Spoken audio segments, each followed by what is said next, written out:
바쁘게 살아가는 하루 속에서도 하나님을 기억하길 원합니다. 오늘도 신실하신 하나님을 의지하며 살아가는 하루 되길 원합니다. 다 함께 사도신경으로 우리의 신앙을 고백하겠습니다. 전능하사 천지를 만드신 하나님 아버지를 내가 믿사오며 그 외아들 우리 주 예수 그리스도를 믿사오니 이는 성령으로 잉태하사 동정녀 마리아에게 나시고 본디오 빌라도에게 고난을 받으사 십자가에 못 박혀 죽으시고 장사한 지 사흘 만에 죽은 자 가운데서 다시 살아나시며 하늘에 오르사 전능하신 하나님 우편에 앉아 계시다가 저리로서 산 자와 죽은 자를 심판하러 오시리라. 성령을 믿사오며 거룩한 공예와 성도가 서로 교통하는 것과 죄를 사하여 주시는 것과 몸이 다시 사는 것과 영원히 사는 것을 믿사옵나이다. 아멘.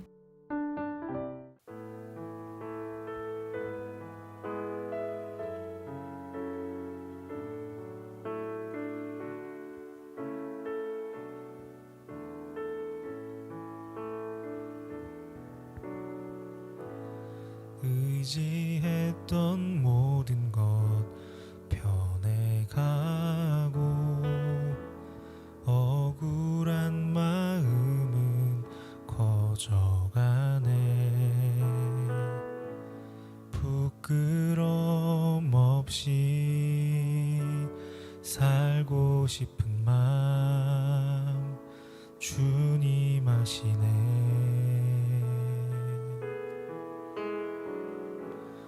모든 일을 선으로 이겨내고 죄의 유혹을 따르지 않네. 나를 구원하신 영원한 그 사랑 그 신근혜 날 붙드시네. 주어진 내 삶이 작게만 보여도 선하신 주 나를 이끄심 보내. 중심을 보시는 주님만 따르네. 날 택하신 주만 의지해. 보이는 상황에 무너질지라도 예수 능력이 나를 붙드네. 보이지 않아도 주님만 따르네. 내 평생 주님을 노래하리라.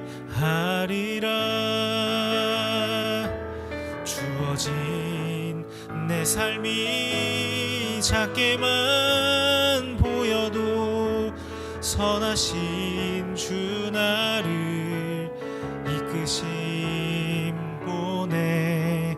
중심을 보시는 주님만 따르네. 날 택하신 주만 의지해. 보이는 상황에 무너질지라도 예수 능력이 나를 붙드네. 보이지 않아도 주님만 따르네. 내 평생 주님을 노래하리라.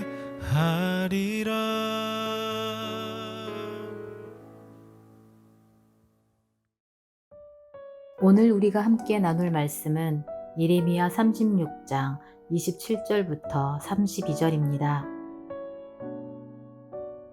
왕이 두루마리와 바룩이 예레미야의 입을 통해 기록한 말씀을 불사른 후에 여호와의 말씀이 예레미야에게 임하니라. 이르시되 너는 다시 다른 두루마리를 가지고 유다의 여호야김 왕이 불살은 첫 두루마리의 모든 말을 기록하고 또 유다의 여호야김 왕에 대하여 이와 같이 말하기를 여호와의 말씀에 내가 이 두루마리를 불사르며 말하기를 내가 어찌하여 바벨론의 왕이 반드시 와서 이 땅을 멸하고 사람과 짐승을 이 땅에서 없어지게 하리라 하는 말을 이 두루마리에 기록하였느냐 하도다.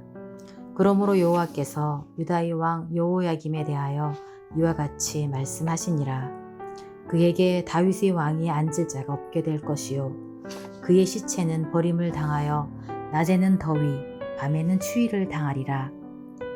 또 내가 그와 그의 자손과 신하들을 그들의 죄악으로 말미암아 벌할 것이라. 내가 일찍이 그들과 예루살렘 주민과 유다 사람에게 그 모든 재난을 내리리라 선포하였으나 그들이 듣지 아니하였느니라. 이에 예레미야가 다른 두루마리를 가져다가 네리야의 아들 서기관 바룩에게 주매 그가 유다의 여호야김 왕이 불살은 책의 모든 말을 예레미야가 전하는 대로 기록하고 그 외에도 그 같은 말을 많이 더 하였더라. 아멘.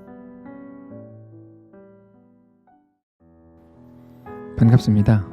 오늘 예레미야 36장 27절부터 32절까지를 중심으로 하나님 나라라는 주제의 말씀을 함께 나누겠습니다. 여호야김이 하나님의 말씀이 담긴 두루마리 책을 찢어서 불태웠습니다. 그리고 바룩과 예레미야를 잡아들이라고 명령했죠. 물론 하나님께서는 바룩과 예레미야를 숨기셨기 때문에 그들이 잡히지는 않았습니다. 그럼에도 예레미야의 마음은 완전히 허탈감에 사로잡혔을 겁니다. 이게 뭔가 싶었겠죠. 예레미야는 하나님이 시키신 대로 다 행했습니다. 자기는 능력이 없어도 하나님은 전능하신 분이니까 하나님의 말씀대로 행하면 왕으로부터 모든 백성에 이르기까진 하나님 앞에 다시 엎드려서 회개하는 역사가 일어날 거라고 기대했는지도 모릅니다. 그러나 자기가 생각한 것과는 완전히 반대되는 왕이 오히려 하나님을 우습게 여기고 더 깔보고 사람들이 모두가 보는 앞에서 그 책을 찢어버리고 불태우는 그런 끔찍한 일이 일어난 거죠. 예레미야의 마음이 어땠을까요? 여호야김이 저렇게 하나님 나라를 방해하는구나. 도대체 저 사람은 왜 저러냐. 그러면서 온갖 불만의 마음이 생겨났을지도 모릅니다. 그 사람의 마음, 예레미야의 마음에 대해서 우리가 알 길이 없죠. 다만 하나님께서는 바로 그때 예레미야에게 다시 한번 말씀을 주십니다. 그리고 하나님이 예레미야에게 말씀을 주시는 것을 통해서 예레미야의 마음이 어땠을지, 하나님은 어떤 것을 말씀을 하시는 것인지 우리가 확인할 수 있습니다. 하나님께서 예레미야에게 주신 말씀을 보면 여호야김이 찢고 태워버린 그 말씀을 다시 새로운 두루마리에 적으라는 것입니다. 27절인데요. 왕이 두루마리와 바룩이 예레미야의 입을 통해 기록한 말씀을 불사른 후에 여호와의 말씀이 예레미야에게 임하니라. 이르시되 너는 다시 다른 두루마리를 가지고 유다의 여호야김 왕이 불사른 첫 두루마리의 모든 말을 기록하고. 마치 하나님께서는 아무렇지도 않으셨다는 듯이 말씀을 하십니다. 찢었대? 그러면 다른 거 가지고 와서 다시 적어. 너무 쉽게 말씀하시는 것처럼 보이는 거죠. 그러나 하나님께서는 아무렇지도 않으신 건 아니었을 겁니다. 하나하나의 여호야김이 행한 일들을 다 보셨을 거고 정확히 아셨을 거고, 그래서 이렇게 추가로 말씀을 주십니다. 29절입니다.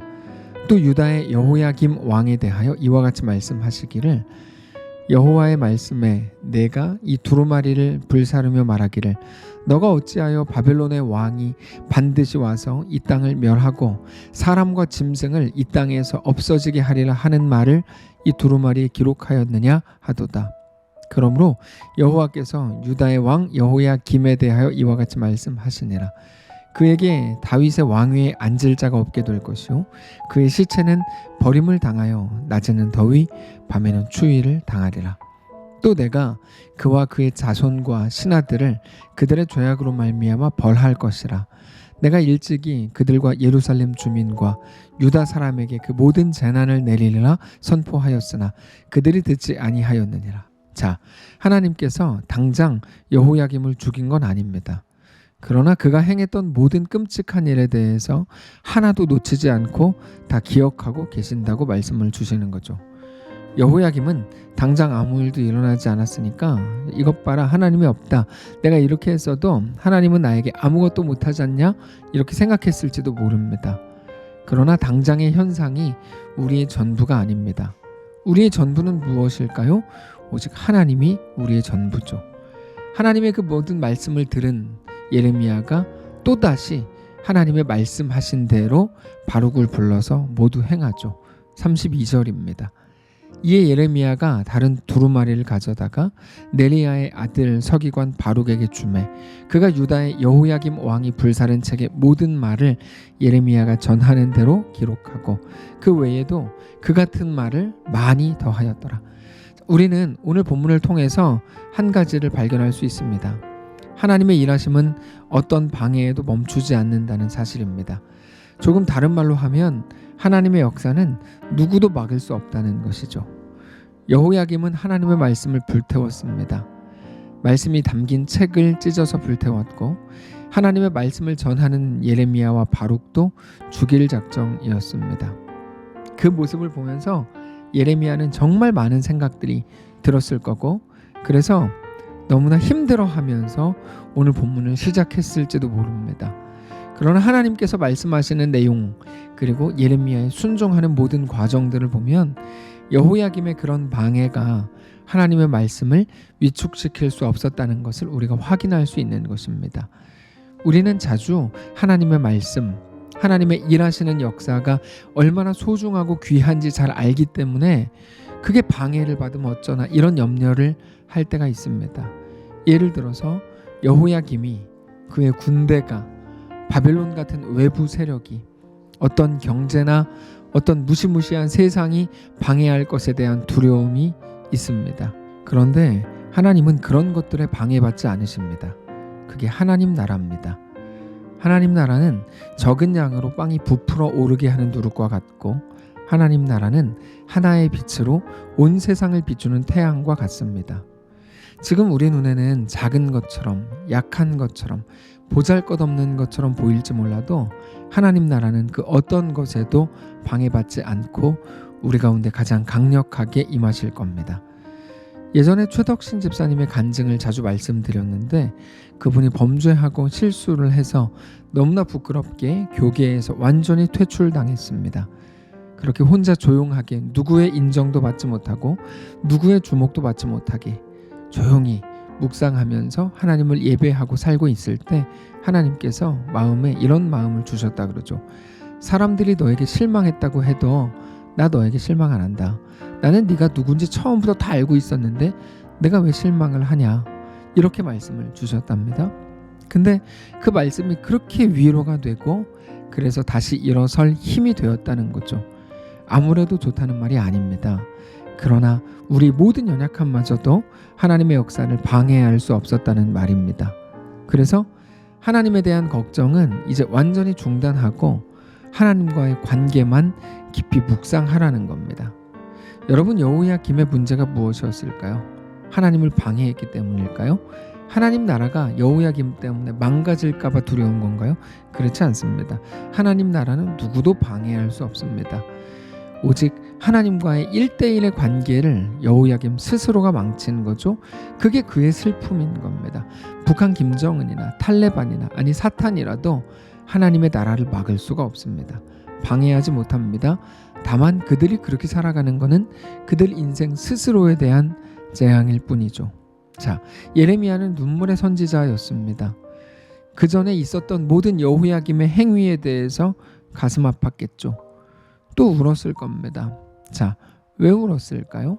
하나님 나라를 위해서 울었던 게 아니죠.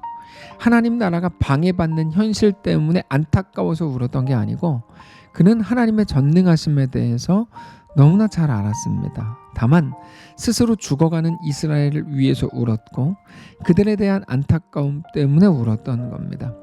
그들이 하나님 나라를 막아서고 하나님 나라가 막 위축되고 이것 때문에 겁나서 울고 그런 게 아니었고 그들 존재에 대한 아쉬움 때문에 울었던 거죠. 성도 여러분, 오늘 이 말씀을 깊이 생각하실 수 있기를 바랍니다. 우리가 오늘 정말 고민하고 가슴 아파해야 하는 것이 있다면 그게 어떤 걸까요? 세상에서 내가 억울해지는 거?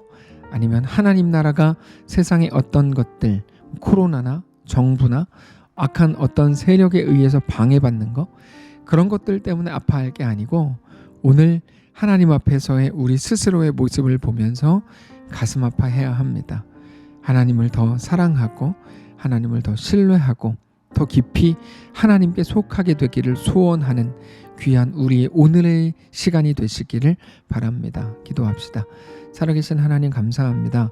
우리의 모든 시간과 상황과 조건과 우리의 인생 속에서 하나님 나라를 굳건히 바라보며 신뢰하며 나아가기를 원합니다. 다만 우리의 마음이 오늘도 하나님을 향하게 하시고 하나님께 드려진 바 된 귀한 성도들의 삶이 다 되도록 축복하시옵소서. 살아계신 예수님의 이름으로 기도합니다. 아멘. 사랑하는 성도 여러분, 하나님께서 오늘 하루를 우리에게 허락하셨습니다. 믿음으로 나아가시기를 바라고 하나님과 함께 어떤 곳에서든지 담대하게 주의 백성들로 세워지시기를 주님 이름으로 축복합니다.